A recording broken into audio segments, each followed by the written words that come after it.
Have you ever sat beside someone you love and felt completely alone? He's there. He shows up. He probably even says, "I love you." But when you reach for him emotionally, there's nothing there. No attunement, no curiosity, no emotional presence. And the most painful part, you start wondering if you're too sensitive, too needy, too much. But what if the truth isn't about you at all? What if his emotional absence didn't begin in your relationship, but long before he ever met you? Tonight, we're going to talk about the painful truth about emotionally detached men, not to shame them, not to blame them, but to understand what's really happening beneath the silence. Because emotional absence is not random, it is learned, it is protective, and it is costly. When a man is emotionally absent, most people assume he doesn't care. But in many cases, he learned very early in life that caring was unsafe. Many boys grow up in environments where vulnerability is discouraged, where tears are shamed, where fear is mocked, where sensitivity is labeled weakness. A young nervous system adapts quickly. Expressing feelings leads to rejection, punishment, or humiliation. The body learns shut it down. Not because he doesn't feel, but because feeling became dangerous.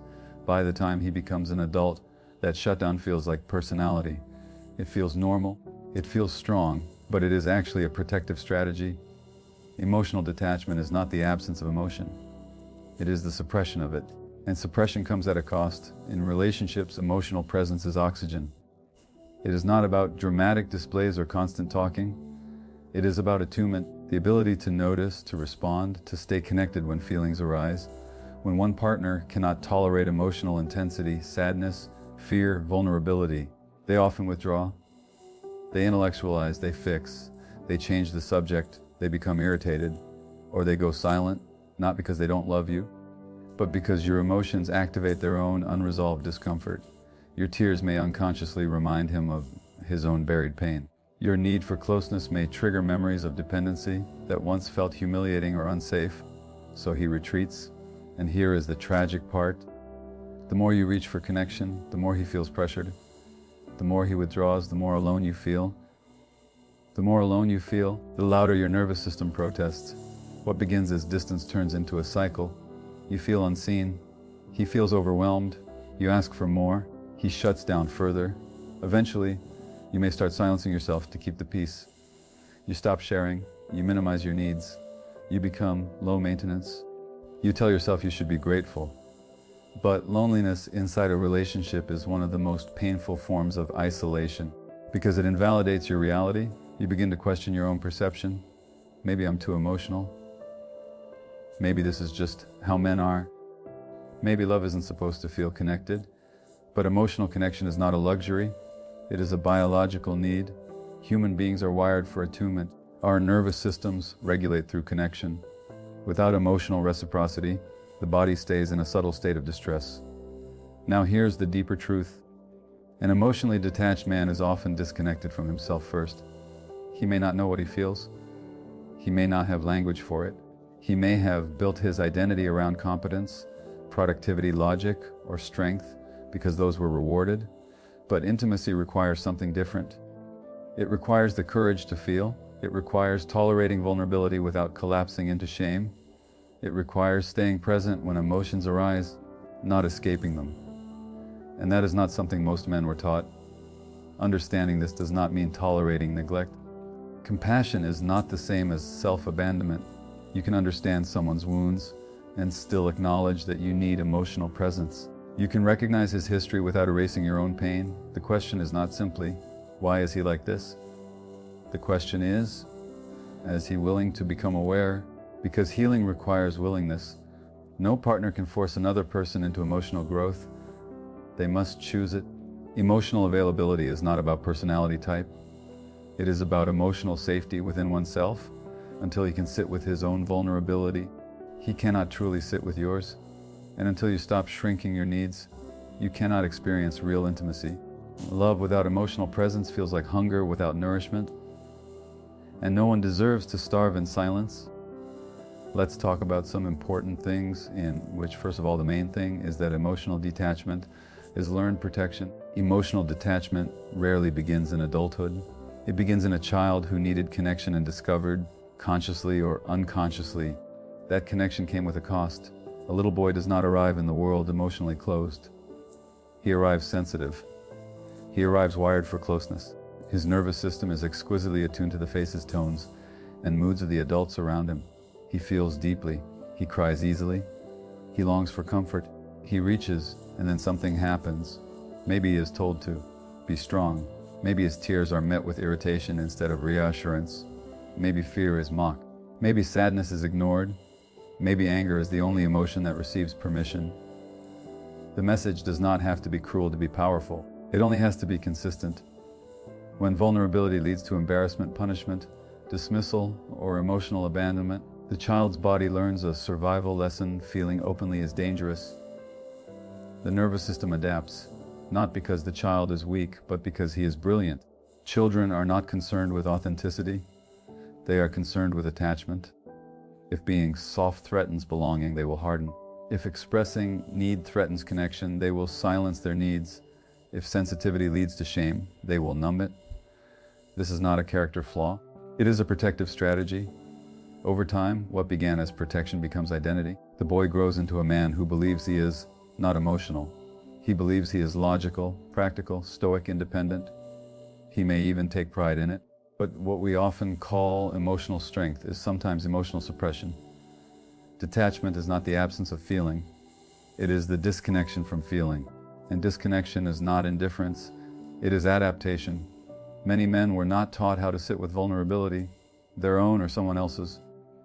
They were taught how to override it, distract from it, achieve through it, work around it. If a boy felt scared and no one soothed him, he may have learned to suppress fear. If he felt hurt and was told to stop crying, he may have learned to bury sadness. If he felt rejected and was shamed for caring, he may have learned to pretend he didn't care at all. The body remembers these lessons long after the mind forgets them. So when, years later, a partner cries in front of him or asks for emotional closeness, something ancient is activated. It may not even register consciously, but his nervous system recognizes intensity. It recognizes vulnerability. It recognizes something that once felt unsafe, and it moves to protect. Protection can look like silence. It can look like changing the subject. It can look like irritation. It can look like shutting down or physically leaving the room. From the outside, it appears cold. From the inside, it is self-preservation. The tragedy is that the very mechanism that once protected him from shame now prevents him from intimacy. Because intimacy requires access to feeling. It requires tolerating discomfort. It requires allowing another person to see what was once hidden. And if vulnerability was never safe, closeness will always feel threatening at some level. This is why emotional detachment is not about lack of love. It is about unresolved fear. A man who learned that vulnerability leads to humiliation will unconsciously guard against it. A man who was never emotionally attuned to may not know how to attune. A man who had to disconnect from his own pain to survive may not easily reconnect later. Healing does not begin with blame. It begins with awareness. When we understand that emotional absence often started as emotional survival, we move from judgment to curiosity. We stop asking, why doesn't he care? And begin asking, what did he have to shut down in order to belong? But understanding the origin does not erase the impact. Emotional detachment may have once been protective. In adulthood, it becomes limiting. The work is not about forcing emotion. It is about slowly rebuilding safety around feeling, teaching the nervous system that vulnerability no longer equals danger, because underneath the detachment is not emptiness. Underneath it is the same little boy who once felt deeply and learned he had to stop. Second thing is withdrawal is often about internal discomfort, not lack of love. Withdrawal can feel like rejection. You're sharing something vulnerable. You're opening your heart. Maybe you're expressing hurt, fear, longing, or simply a need for reassurance. And instead of leaning in, he goes quiet. He stiffens. He changes the topic. He becomes logical, distant, irritated, or suddenly tired. From your side, it feels like indifference. But very often, withdrawal is not about a lack of love. It is about internal discomfort he does not know how to regulate. When someone pulls away emotionally, it is usually because something inside them has been activated. Not by you, but by what your emotions represent. Your sadness may awaken his own buried sadness.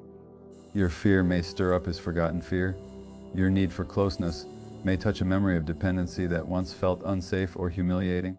And if he never learned how to sit with those feelings safely, his nervous system will do what it learned to do long ago. Protection can look like distance. It can look like intellectualizing your feelings instead of empathizing with them. It can look like offering solutions instead of presence. It can look like minimizing the issue to make it go away. It can look like silence. Not because he doesn't care, but because he is overwhelmed. Many men were never taught how to metabolize emotional intensity. They were taught to override it, to push through, to stay strong, to remain composed. So when strong emotion enters the room, especially emotion from someone they love, it can feel destabilizing. If you grew up in a household where conflict felt chaotic, your distress may unconsciously signal danger. If he was shamed for showing weakness, your vulnerability may awaken old shame. If he had to suppress his own needs to survive, your needs may feel like pressure he does not know how to meet. The body does not distinguish between past and present when it comes to unresolved pain. It simply reacts. Withdrawal becomes a nervous system strategy. Instead of staying and risking feeling inadequate, he retreats. Instead of tolerating discomfort, he shuts down. Instead of engaging with emotion, he disconnects from it. And here is the painful irony. The more you express hurt about his distance, the more he may withdraw, because now there is even more emotional intensity to manage. This creates a cycle. You reach because you want closeness. He pulls away because closeness activates discomfort. You reach harder because the distance hurts. He withdraws further because the pressure increases. Both of you are reacting to pain, just in different directions. Your response may be to move toward connection. His response may be to move away from it. Neither reaction is inherently wrong. Both are survival adaptations. But without awareness, the pattern becomes self-perpetuating. It is important to understand this distinction. Withdrawal is not always apathy. Often, it is overwhelm. A man can deeply love his partner and still lack the capacity to stay present with intense emotion. Love does not automatically grant emotional skills. If he has never processed his own grief, how can he hold yours?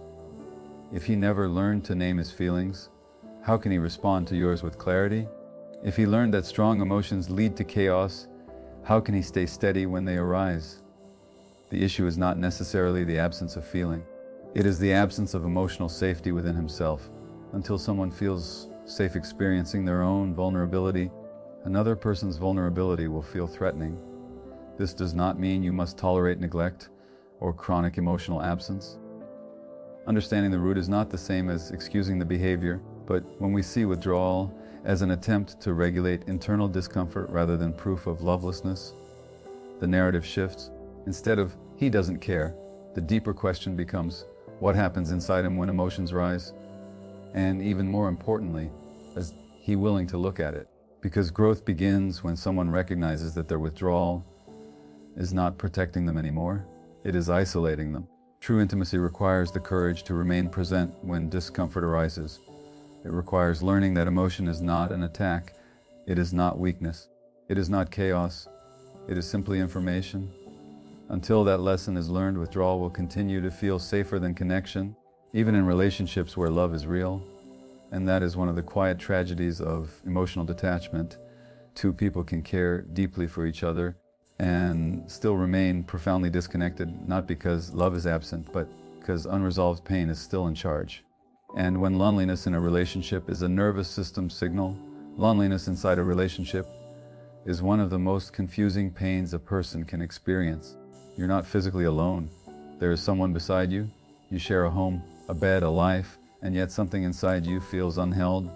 That ache is not drama. It is not neediness, it is not overreaction. It is your nervous system speaking.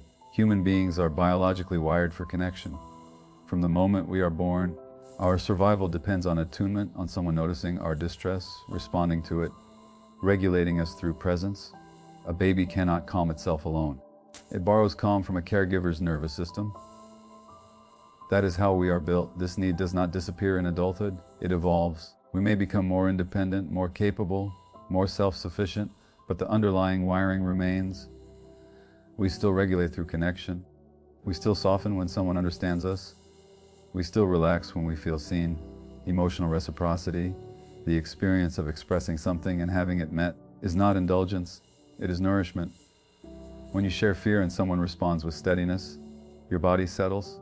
When you express sadness and someone stays present, your chest loosens. When you reveal vulnerability and someone doesn't flinch, your nervous system learns safety. This is biology, not weakness. Loneliness in a relationship arises when that reciprocity is missing. You speak, but it doesn't land. You feel, but it isn't received. You reach, but nothing reaches back. Over time, the body interprets this as subtle threat, not because the other person is violent or cruel, but because emotional isolation activates the same ancient circuitry as physical abandonment. The nervous system does not only register physical safety, it registers relational safety. Are you attuned to me? Do you notice when I am distressed? Can I impact you? Do my emotions matter here? When the answer repeatedly feels like no, the body moves into stress. You may feel restless, irritable, anxious, or numb. You may overthink conversations. You may become hypervigilant to tone shifts. You may start doubting your own perceptions. This is not over-sensitivity. It is your system attempting to make sense of inconsistency. Emotional reciprocity tells your body, you are not alone in this. Emotional absence tells your body, you are on your own. Being on your own, while in partnership, creates a particular kind of distress. It is disorienting because the external structure suggests safety. There is a relationship, but the internal experience lacks attunement. That mismatch strains the nervous system. Some people respond by protesting, asking for more, pushing for connection, escalating their bids for attention. Others respond by shutting down, telling themselves they don't need much, shrinking their emotional expression, becoming self-reliant to a fault. Both are adaptive attempts to cope with unmet need, but the need itself does not disappear. We are mammals. We co-regulate. Our physiology responds to facial expressions, tone of voice, eye contact. When someone emotionally meets us, our heart rate stabilizes. Stress hormones lower. Our thinking becomes clearer. When that attunement is chronically absent, the body stays in low-grade activation. This is why loneliness in a relationship can feel more exhausting than being single. At least when you are alone, your nervous system does not expect reciprocity. In a partnership, the expectation is implicit. You expect to be known. When that knowing does not occur, the body registers loss. It is important to say this clearly. Wanting emotional reciprocity is not being needy. It is being human. The cultural script that equates emotional need with weakness is deeply misleading. Independence is valuable, but isolation is not strength. Self-sufficiency is healthy, but emotional self-containment at the cost of intimacy is protective armor. Healthy love does not eliminate individuality. It enhances regulation. When someone can sit with you in your distress without withdrawing, your system learns safety at a deeper level. You no longer have to carry everything alone. Loneliness, then, is not proof that you are broken. It is a signal that your nervous system is not receiving the attunement it expects. A signal that something essential is missing. A signal inviting awareness, not shame. The question is not, why do I need so much?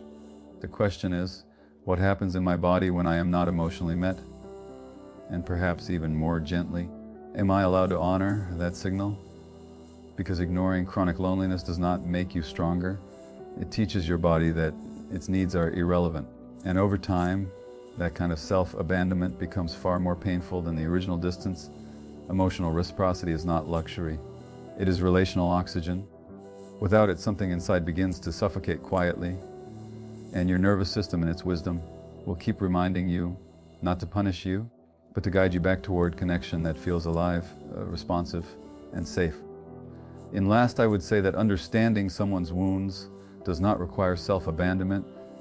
It is a beautiful thing to understand someone's wounds, to see the frightened child behind the guarded adult, to recognize the shutdown not as cruelty but as protection, to understand that detachment, anger, defensiveness, these are often scars, not weapons. Compassion allows us to see the humanity beneath behavior. But here is where many sensitive, emotionally aware people get lost. They confuse understanding with obligation. They believe that if they can explain someone's pain, they must endure its impact. Understanding someone's wounds does not require you to step away from your own. You can know why someone struggles and still acknowledge that their struggle is hurting you. Compassion becomes self-abandonment when you use empathy to override your own nervous system. You tell yourself, he's like this because of his childhood. You say, he doesn't mean to withdraw. You remind yourself, he had it hard. All of that may be true, but if in the process you silence your loneliness, ignore your hurt, and shrink your needs, you are reenacting something familiar, abandoning yourself to preserve connection. Many people learned early in life that love required accommodation, that being understanding ensured belonging, that minimizing their own distress kept the peace. So when they encounter a wounded partner, they lean even further into empathy. They become the regulator, the stabilizer, the emotional container. But relationships are not meant to be one-sided emotional caregiving systems. Compassion without boundaries turns into quiet resentment. It feels noble at first, generous, mature. Over time, it feels heavy, draining, invisible. Because while you are busy understanding his past, who is tending to your present? Boundaries are not punishments. They are clarity. They are the line that says, I can care about you and I cannot absorb everything. A boundary does not say, you are wrong. It says, this is what I need to feel safe. There is a profound difference. When someone's wounds cause them to withdraw, lash out, or remain emotionally unavailable, you can acknowledge the origin without accepting the ongoing harm. You can say internally or externally, I understand this makes closeness difficult for you, and closeness is essential for me. Compassion says, I see your pain. Boundaries say, I see mine too. Both are necessary for healthy love. Without compassion, relationships become rigid and punitive. Without boundaries, relationships become unbalanced and unsafe. Many people fear that setting boundaries will make them less loving. In reality, boundaries make love sustainable. If you continually override your own discomfort in the name of understanding, your body will eventually protest. It may show up as anxiety, irritability, numbness, or even physical symptoms. The nervous system does not tolerate long-term self-neglect quietly. Understanding someone's trauma does not mean becoming responsible for healing it. Healing requires personal ownership. It requires willingness. It requires effort from the person who carries the wound. You cannot love someone into emotional availability if they are unwilling to face themselves. And sacrificing your emotional well-being in the hope that your patience will transform them often recreates the very dynamic that shaped their detachment. One person disappearing to maintain attachment. True compassion is not self-erasure. It is the capacity to hold two truths at once.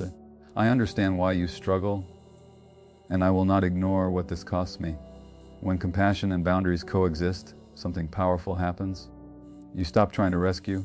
You stop trying to fix. You stop trying to prove your worth through endurance. You begin relating from wholeness rather than fear of abandonment.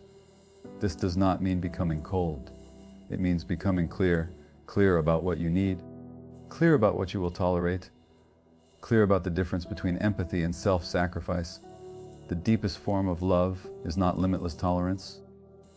It is mutual responsibility. It is two people willing to look at their own wounds, not just understand each other's. You are allowed to care deeply.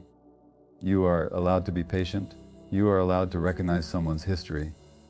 Love is not proven by how much you can endure. It is revealed by how safe you are allowed to be. You can understand someone's wounds. You can honor their history. You can hold compassion for the pain that shaped them. But you are not required to bleed quietly to prove that you care. Healthy love does not ask one person to disappear so the other can feel secure. It invites both people to stay present with their fears, their needs, their boundaries, and their humanity intact. If you find yourself constantly shrinking, softening your truth, or carrying emotional weight alone, pause. Ask yourself gently, am I loving them at the cost of myself? Compassion without self-respect turns into exhaustion. Boundaries without compassion turn into walls. But together, they create something powerful, love with integrity. You deserve connection that does not require self-abandonment. You deserve presence that does not punish vulnerability. You deserve reciprocity, not survival. And sometimes the most loving thing you can do for yourself and for the relationship is to stop disappearing. Because real intimacy is not built on endurance. It is built on two people who are willing to show up fully, honestly, and responsibly, without asking the other to become smaller in order to stay.